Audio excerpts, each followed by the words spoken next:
ज़िंदगी में कभी भी ये नहीं हो सकता कि जी आप कह दें कि जी आप इधर आपने कांटा ही लगा दी है। अभी हमें ये लगता है कि हमने एक यंग लॉर्ड को लेके आना है और स्टाइल ऑफ प्ले और माइंड सेट को बदलना है।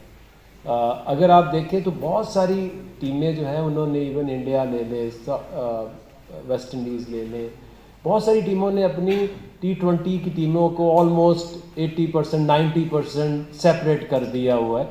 आई नो कि उसमें आपको एक दो प्लेयर्स चाहिए होंगे, जैसे इस स्क्वाड में अगर आप देखें तो इसमें साइम फिट होके वापस आए, आपका फ़खर ज़मान फिट होके वापस आए, तो एक बड़ा अच्छा ये एक बंच बनता है। और हमारी कोशिश ये है कि कुछ 24-25 लोगों का जो एक ग्रुप है वो इकट्ठा रहे, ताकि जो आपका एशिया कप और वर्ल्ड कप तक उस बेंच से हम बहुत ज़्यादा बाहर ना जाएं और एक माइंड सेट के साथ अप्रोच करें towards Asia cup and world cup.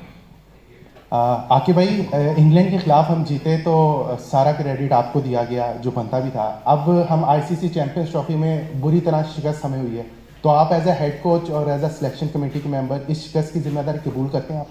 बिल्कुल करता हूँ, क्योंकि ये मेरी ज़िम्मेदारी है एज हेड कोच के जो बुरी परफॉर्मेंस आई है उसको मैं ओन करता हूँ, और उसके हवाले से जो भी चीज़ आप समझती है कि मुझे ये ज़िम्मेदारी कबूल करके कोई डिसीजन इस तरह का लेना चाहिए, मैं उससे भी कभी नहीं घबराता।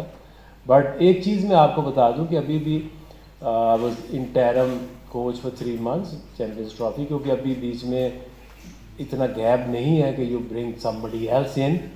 तो अभी भी एज इंटरिम कोच न्यूजीलैंड में भी जा रहा हूँ। बट एक चीज़ आप सोचिएगा ज़रूर, मैं हमेशा से ये एक बात करता हूँ, क्योंकि ये एक रीज़न होती है किसी वजह से कि आपकी जो क्रिकेट है वो इतनी नीचे आती है। पिछले 2.5 साल में हमने कोई 16 के करीब कोचेज़ बदले और कोई 26 के करीब सेलेक्टर्स बदले हैं। ये 2.5 साल में ये फार्मूला आप दुनिया की किसी भी टीम के ऊपर लगा दो तो मेरा ख्याल कि वो उसकी हालत ऐसी ही होगी। बट आई स्टिल बिलीव कि आगे जाके कंटिन्यूटी आनी चाहिए, कंसिस्टेंसी आनी चाहिए। सबसे ज़रूरी है आपका जो चेयरमैन से लेके नीचे तक, जब तक कंसिस्टेंसी नहीं आएगी आपकी जो टीम है या आपकी जो परफॉर्मेंस है वो आगे नहीं जा सकती। कि भाई शाहीन शाह अफरीदी को वनडे से ड्रॉप किया गया और T20 में रखा गया, तो क्या वो अब T20 का ही फ्यूचर प्लान किसी भी का ये है कि उसको as a T20 bowler continue करवाया जाए? देखिए, उसमें आप ये देखते हैं टाइम्स की आपकी जो वनडे क्रिकेट है उसमें एक प्लेयर की इफ़ेक्टिवनेस कितनी है।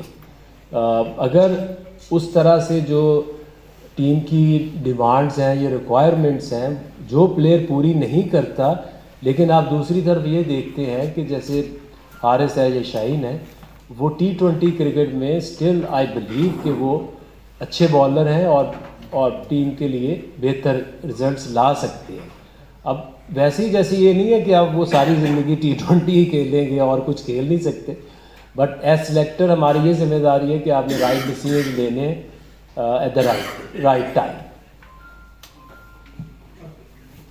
आगे भाई, ये जो टीम बनाई है आपने, इसमें कई नए लड़के शामिल किए हैं, इनका आप न्यूजीलैंड में अगर कामयाब नहीं होते इनका फ्यूचर क्या देख रहे हैं? क्योंकि ऐसा होता है कि जी पिछली मरतबा वर्ल्ड कप हार गया है, आपने 2-4 सीनियर को बाहर बिठा दिया, उसके बाद जो वहाँ पर नाकाम हुए जो हमारे नए लड़के थे उनका मुस्तकबिल कोई नज़र नहीं आता।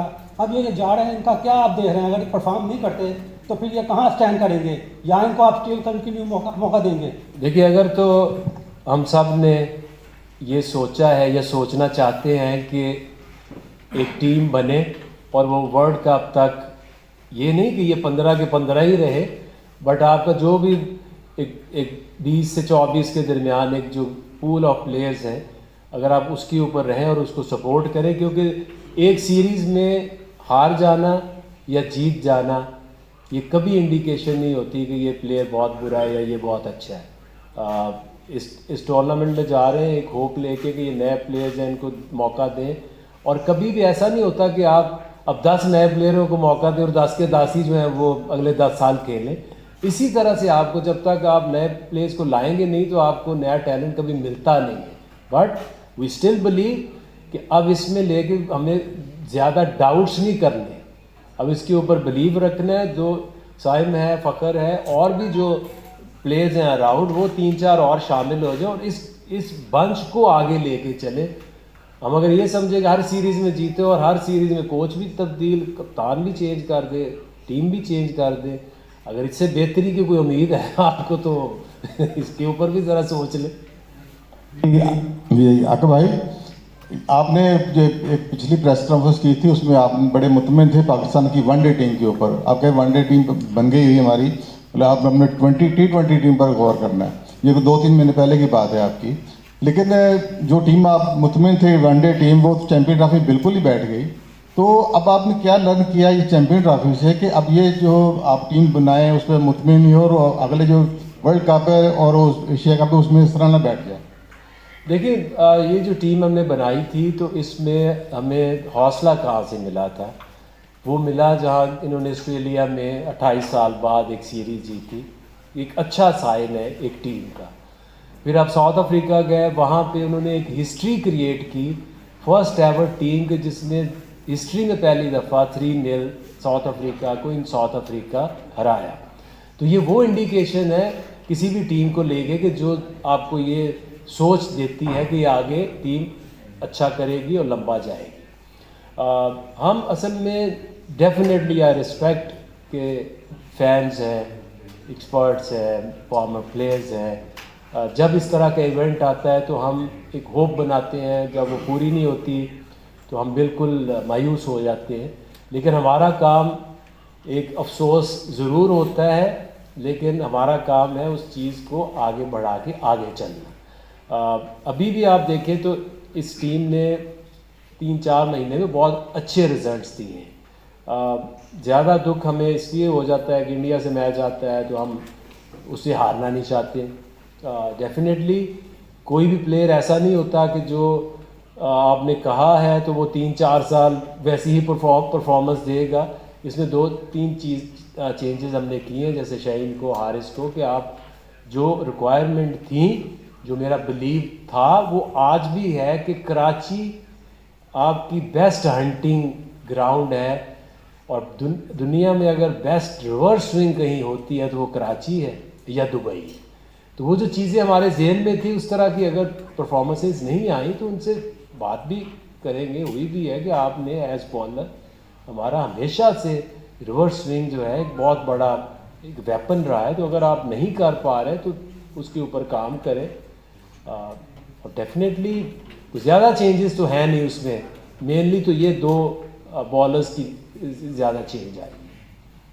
आगे भाई, लाहौर कलंदर्स में हमने देखा कि जिस तरह आउट ऑफ द वे जाकर आपने डोमेस्टिक के और जो यंगस्टर्स थे उनको मौके दिए, इसमें भी पाकिस्तान टीम में भी हम देख रहे हैं कि आप लोग अब यंगस्टर्स को बैक कर रहे हैं, बट न्यूजीलैंड टूर जो है वो उनके लिए प्रेशराइज नहीं होगा? और दूसरा, सलमान अली आगा को क्या यकीन दिलाया गया है कि 1 या 2 सीरीज़ के बाद, क्योंकि हमने देखा कि 2 सीरीज़ के बाद रिजवान को रिमूव किया गया, 1 सीरीज़ के बाद जो है वो शाहीन को रिमूव किया गया, तो वो इनको यकीन दिलाया गया है कि भाई ऐसे नहीं होगा, आप लॉन्ग टर्म के लिए और आगे हमारे वर्ल्ड कप के लिए, क्योंकि जितनी जल्दी मूड चेंज नहीं होता इतनी जल्दी कप्तान चेंज हो जाता है यहाँ पर? देखिए, उसमें जब रिजवान को कैप्टन बनाया था तो आगा को हमने वाइस कैप्टन बनाया था। तो जो आपका वाइस कैप्टन होता है वो ही नेक्स्ट आपका कैप्टन होना चाहिए। जितनी भी हमारी लर्निंग है, आप लोगों की लर्निंग है, जब मैं आया था अभी मेरा ख्याल 4 महीने हुए हैं, कोई भी दुनिया की चीज़ 4 महीने 3 महीने में फिक्स नहीं हो सकती। क्योंकि अगर तो ये सारा काम मैंने अपने हाथों से करना हो, बैटिंग भी मैंने करनी हो, बॉलिंग, फील्डिंग, हर चीज़ करनी हो, तो एक बंदा तो अपने ऊपर ये कह सकता है कि मैं अपना पूरा जोर लगाऊंगा, पूरी कोशिश करूंगा। Unfortunately it's a game. इस गेम में प्लेयर्स खेलते हैं, आप एज सिलेक्टर आपकी चॉइसेस होती हैं, आप एक सोच होती है किस तरह के प्लेयर्स हम लेकर आएँ तो अच्छे रिजल्ट्स आएंगे। जैसा आपने कहा कि जो न्यूजीलैंड जा रहे हैं तो उनके लिए मुश्किल नहीं होगा। देखिए, आसान कुछ भी नहीं होता। जो ये पहली दफ़ा खेल रहे हैं अगेंस्ट इंडिया, बाहर से बैठ के बहुत आसान होता है, लेकिन आपके पीछे ज़्यादा मैचेस ना हो, जब आप अंदर जाते हैं उस एटमॉस्फेयर में बहुत ज़्यादा चैलेंजेस होते हैं अगेंस्ट